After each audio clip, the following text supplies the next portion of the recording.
You know, with the barrage of information that comes out on cryptocurrencies, it's really easy to lose uh, the song in the middle of all the noise, right? There's so much news coming out that it's hard to keep track of what's relevant and how much of this is really news. You see a lot of news articles that you know they have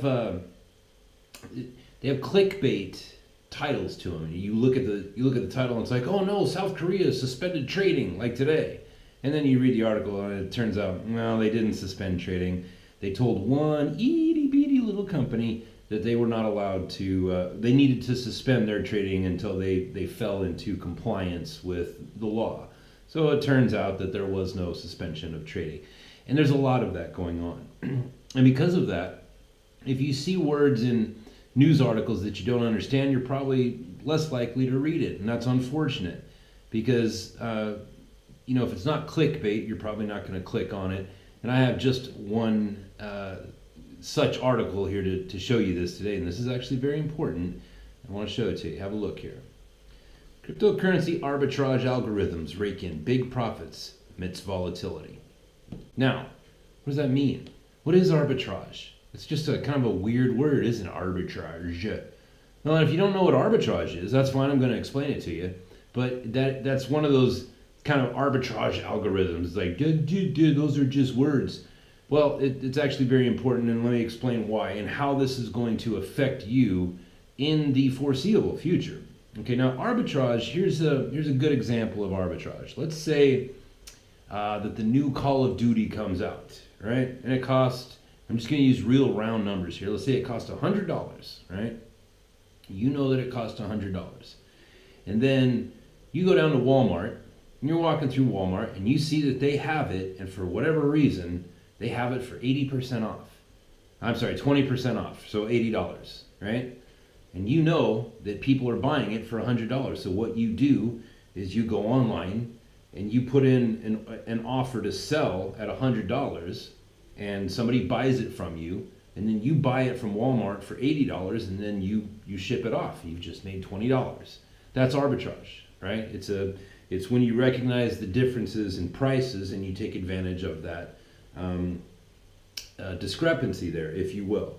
Now, some people would say, like, oh, that sounds like, you know, legalized theft or whatever. No, it's not. It's actually, there's an entire career that you can pursue in arbitrage, right? That is a very important function in our global markets, be it the stock market or commodities or whatever, right? There's people out there that all they do all day is look for differences in prices. As a matter of fact, you might be the kind of person that looked into or even did open up a Shopify store because you saw that there were people going to actually Walmart and they were looking at products like Gary Vee talks about. You look for a product and see how much it's selling on the internet, on Amazon or whatever, and you see how much it is at Walmart or Target, and if it's lower, then you sell it, and once you have that purchase order, then you buy it from Walmart and you ship it off and you make money. That is arbitrage. That's what it is. Or at least that's a very good example of it. Now, current cryptocurrency arbitrage. There's a lot of money to be made in this arena right now, and there are a lot of people making a lot of money on it. One such person, let's have a look here. Stephen Quinn, or Stefan Quinn. That's this young man right here. He's just a kid, and he's making millions of dollars, right? Because he said, you know what, I don't really want to buy cryptocurrencies. I just want to take advantage of the fact that there are over 100 different markets that you can buy the exact same cryptocurrency from. And because all of these markets are not uniform yet, they're not communicating with one another, and it's not all been consolidated into one place like the Dow Jones or the NASDAQ or the Standard & Poor's 500, otherwise known as the S&P. Because it's not all consolidated, it's spread out all over the place. So what this guy is doing is, let's just say you see that, you go on to Cryptopia, and if Bitcoin is selling for $9,000, and you look over and you see, one of these markets in South Korea, and it's selling for $9,300, well, if you act very quickly, you can buy it in New Zealand and sell it in Korea and make $300 for nothing, right? All you had to do is just buy and sell really quick. That's what this young man has done.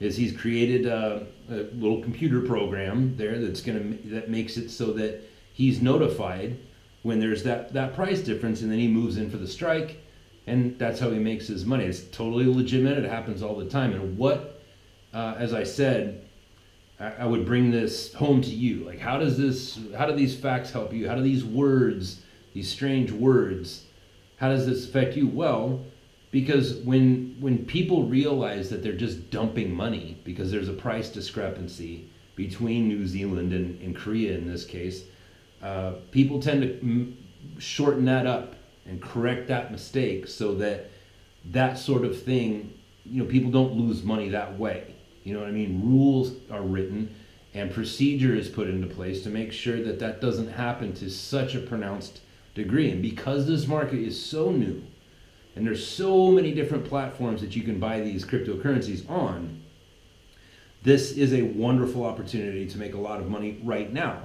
And it will not be that way very shortly, because these people that are running these platforms and their customers are losing their asses, right? They're losing money because of these differences in prices, because there is no structure to it right now. That is a problem that will be resolved, and it probably won't be very long till it is, and that affects you. Understand? That's arbitrage, and you are up to date.